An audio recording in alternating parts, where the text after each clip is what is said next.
수해 피해 앞에서 빠른 복구와 대응을 강조하며 정치권이 오랜만에 한 목소리를 내고 있습니다. 하지만 그 해법을 두고서는 시각차가 있는데요. 또 2달 가까이 회의가 열리지 못하고 있는 국회 과방위 상황까지 과방위 위원인 국민의힘 홍석준 의원과 자세한 얘기 나눠보겠습니다. 의원님 어서 오십시오. 예, 안녕하십니까. 네, 안녕하십니까. 의원님 수해에 관련된 얘기를 나누기 전에 네. 조금 전에 헌법재판소에서 이상민 행안부 장관 탄핵 소추안 기각이라는 소식이 전해졌으니까 네. 이 부분에 대해서 먼저 짧게 여쭤보겠습니다. 네. 먼저 오늘 기각 결정 예상하셨습니까? 예, 당연히 예상했습니다. 사실 이태원 참사는 생각만 하기에도 참 끔찍하고 참담한 재난 아니겠습니까? 네. 제 지역구에도 한 분 젊은 여성이 참 돌아가셔서 참 안타까운데 이렇게 재난이 발생돼서 이제 대책을 세워야 되고 특히 또 뭐 정치적 도의적인 책임이 행안부 장관에 있다 할지라도 이거는 탄핵 사유는 분명히 아닌다는 거는 누구보다도 사실은 민주당 의원들이 잘 알 것 같습니다. 이게 어떻게 헌법과 법령에 중대한 어떤 고의나 어떤 범죄에 대한 어떤 위반이 되는지. 그런데도 불구하고 사실은 탄핵 이렇게 문제를 제기한 것은 단순하게 좀 정쟁을 좀 유발한 게 아닌가. 이게 특히 헌재에서 9대 0으로 이렇게 결정됐다는 것은 이거는 뭐 어떤 탄핵으로서 어떤 고려할 가치도 없다는 어떤 분명한 결정을 내린 것 같습니다. 네. 말씀해 주신 대로 헌법재판관 9대 0의 전원일치 의견으로 기각이 결정됐습니다만 민주당에서는 당시 탄핵소추안을 발의할 당시의 원내대표였던 박홍근 의원 같은 경우에는 헌법재판소에서 기각이 됐지만 이상민 장관이 책임을 지고 사퇴를 해야 된다 이런 입장을 계속 밝히고 있거든요. 네. 이 부분 어떻게 보십니까? 예, 제가 좀 전에 말씀드린 것처럼 헌재에서 기각된 문제하고 이제 정치적 도의적 어떤 네. 책임 문제하고 분명히 이제 다르겠죠. 이 문제에 대해서는 이상민 장관이 이제 본인이 좀 판단할 어떤 그런 문제지만 그러나 이태원 참사에 대한 어떤 주무장관으로서 아직까지 마무리되지 못한 이런 어떤 면이라든지 특히 또 어떤 사후에 이런 어떤 미연에 방지하기 위한 여러 가지 재난에 대한 종합 대책이라든지 뭐 이런 것은 앞으로도 이제 장관으로서 해야 될 일은 좀 더 있다 이렇게 좀 생각이 됩니다. 네, 알겠습니다. 본격적으로 수해와 관련된 얘기로 넘어가 보겠습니다. 이번 집중호우로 사실 전국 곳곳에서 피해가 너무 크고 지금도 피해 복구 작업이 한창 이루어지고 있습니다. 그런데 특히나 오송 지하차도 참사, 모든 국민들을 참 안타깝게 했던 오송 지하차도 참사 같은 경우에는 이것이 인재 아니었느냐 이런 정황들이 속속 드러나고 있습니다. 사실 앞서 저희가 이상민 장관 얘기를 하면서 이태원 참사 잠시 언급했습니다만 이태원 참사 당시에도 그렇고 이번 오송 지하차도 참사도 그렇고 사전에 미리 막을 수 있었는데도 이것을 막지 못한 것 아니냐 이런 비판들이 계속 이어지고 있습니다. 이 같은 일이 반복되는 원인 어디에서 좀 찾아야겠습니까? 예, 일단 이런 어떤 문제가 발생되는 이유는 특히 반복되는 이유는 사실 저희가 처음 사고가 터졌을 때는 뭐 정말 관심이 많다가도 좀 시간이 지나게 하면 또 좀 허지부지되고 확실한 어떤 사후 대책이 좀 부족했다 그렇게 생각합니다. 저희가 93, 4년도에 성수대교라든지 삼풍백화점이라든지 엄청난 이제 재해가 일어났을 때 그전에는 없었던 어떤 구조물에 대한 어떤 이제 정기적인 어떤 재난 어떤 진단이라든지 그런 어떤 제도가 이제 공식화되면서 그런 대형 어떤 붕괴 사고가 많이 없어졌죠. 그렇기 때문에 사후 대책이 중요한데 예를 들면 이태원 참사뿐만 하더라도 사실은 그 이전에는 지방자치단체가 행사 주최됐을 때는 이제 그런 어떤 저는 어떤 그런 안전 책임자도 이제 정하고 하는데 네. 민간에는 그런 게 없었죠. 그래서 이번에 이제 그렇게 이제 공식적으로 이제 제도가 만들어진 거고 또 이번 이제 그 오송 그 궁평 지하차도건에 대해서는 이 또 미호천 제방이 이제 무너진 것이 물론 여러 가지 이유가 있겠습니다만 기본적으로는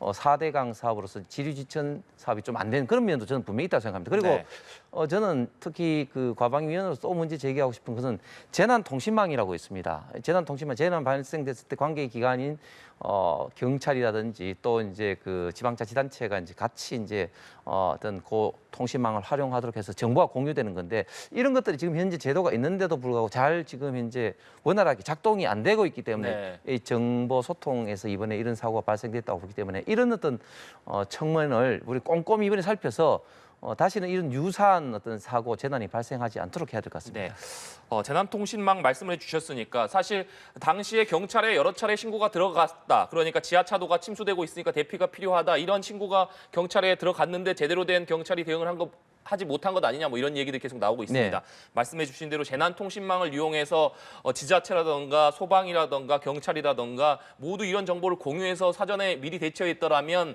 이런 일이 발생하지 않지 않았을까 하는 아쉬움이 드는데 예, 그렇습니다. 이제 신고한 사람이 나중에 알고 보니까 그 공설학원인 감리단장이 네. 신고를 경찰에 했는데 경찰이 출동한 지점이 이제 그 궁평 제2지하차도가 아니고 궁평 1차도에 갔다고 하지 않습니까? 네. 그래서 이런 것들이 만약에 이제 지자체하고 이제 원활하게 됐으면 그곳이 아니라는 게 미리 좀 알려질 수도 있을 텐데 특히 경찰 입장에서는 조금 이제 입장에서 봤을 때는 그 당시에 근무했던 데가 뭐 한 2명, 3명 아주 극소수기 때문에 사실은 그분들이 관할의 모든 이런 상황을 정확하게 참 알기가 사실 어려운 면도 있을 겁니다. 그렇기 때문에 이런 어떤 통신망을 좀 공유해서 관계의 어떤 기관들이 정보를 공유하고 좀 소통하는 것이 굉장히 좀 중요할 것 같습니다. 네. 그리고 앞서서 사후 대책 필요성 강조해 주셨는데 뭐 김기현 대표도 회의에서 앞으로 기후 변화로 인한 이 같은 뭐 집중호우라든지 폭우가 계속될 것이기 때문에 당에서 이런 차원에서 대비가 필요하고 대응책이 필요하다 뭐 이런 말씀을 한 네. 것으로 알고 있습니다. 네. 그런데 민주당에서는 계속해서 정부의 대응 그러니까 현 정부가 너무 무능하기 때문에 이런 일이 벌어진 것 아니냐 이런 비판을 내놓고 있고 이재명 대표 같은 경우에는 뭐 위기 관람 정부 아니냐 이런 비판을 쏟아내기도 했습니다. 이 부분은 어떻게 보고 계십니까? 그 이재명 대표가 그럴 말씀을 할 자격이 있는지 모르겠습니다. 이재명 대표는 2013년도 성남시장일 때 판교에서 이제 한풍구가 붕괴돼 가지고 27분이나 사상자가 발생할 때 내 책임 아니다 해서 합의서에 사인도 안 했었죠. 그리고 2021년도에 경기지사 시절에는 황교익 씨와 이제 떡볶이 이제 먹방을 하면서 그때 화재시에 완전히 진짜 글자 그대로 이제 관람을 했지 않습니까? 그래서 저는 이재명 대표가 이런 말씀을 할 자격이 있는지 참 의문스럽고 지금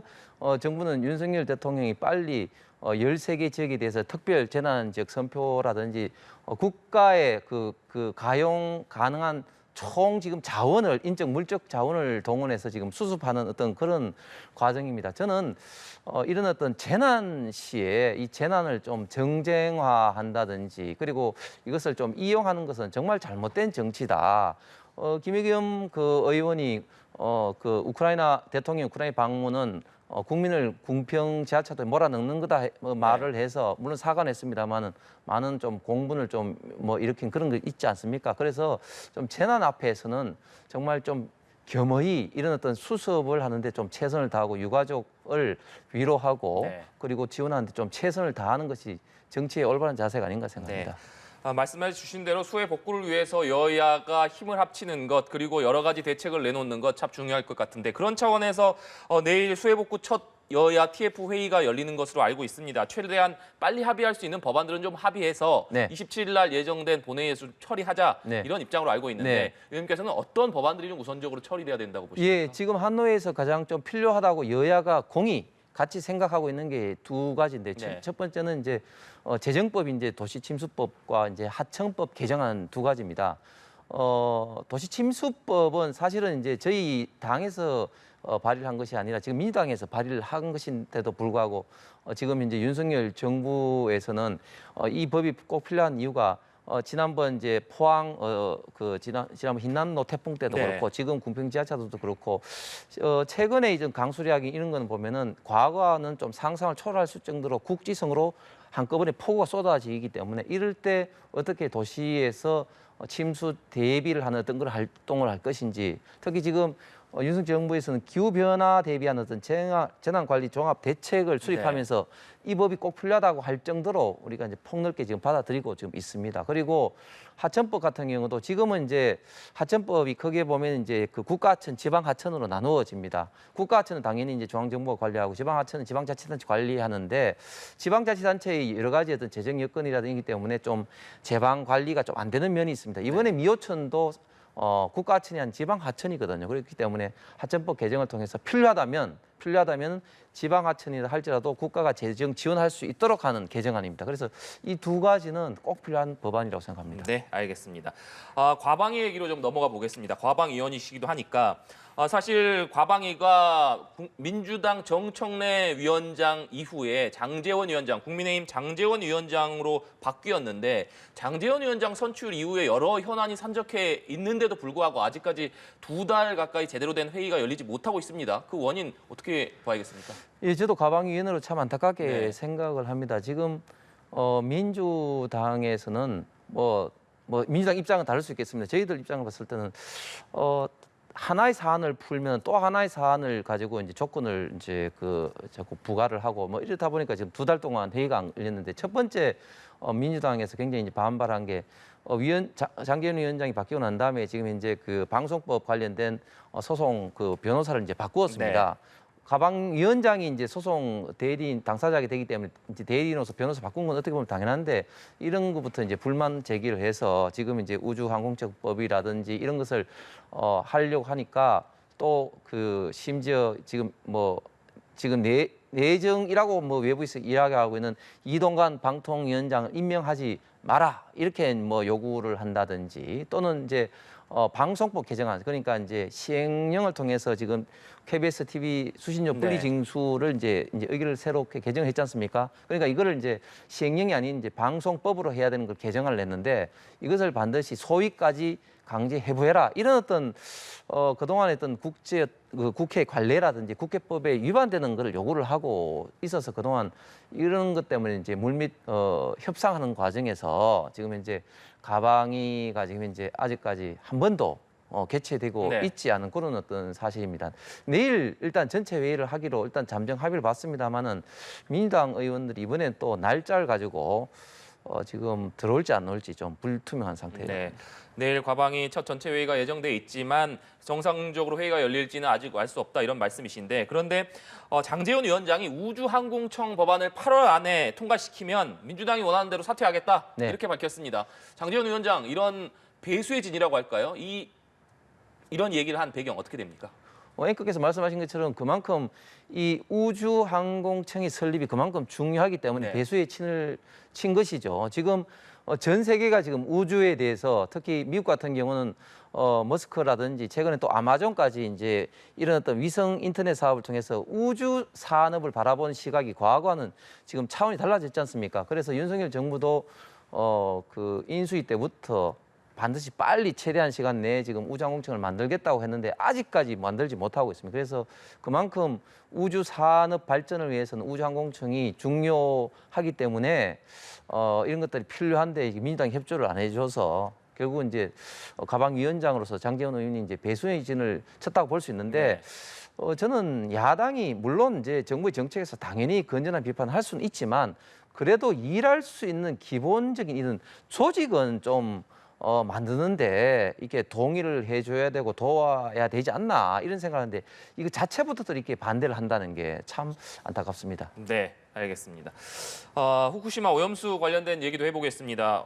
국민의힘 우리 바다 지키기 검증 TF 위원이시기도 한데 한일 당국이 후쿠시마 원전 오염수 해양 방류와 관련해서 우리 측 요청 사항을 논의하기 위한 국장급 협의를 엽니다. 사실 지난 리투아니아에서 열렸던 한일 정상회담 당시에 윤석열 대통령이 기시다 후미오 총리에게 3가지 조건을 요청하지 않았습니까? 실시간 모니터링 그리고 또 농도가 기준치를 넘겼을 때는 방류 중단, 또 우리 측 전문가의 참여였는데 이 부분에 대한 논의 어떻게 전망하고 계십니까? 예,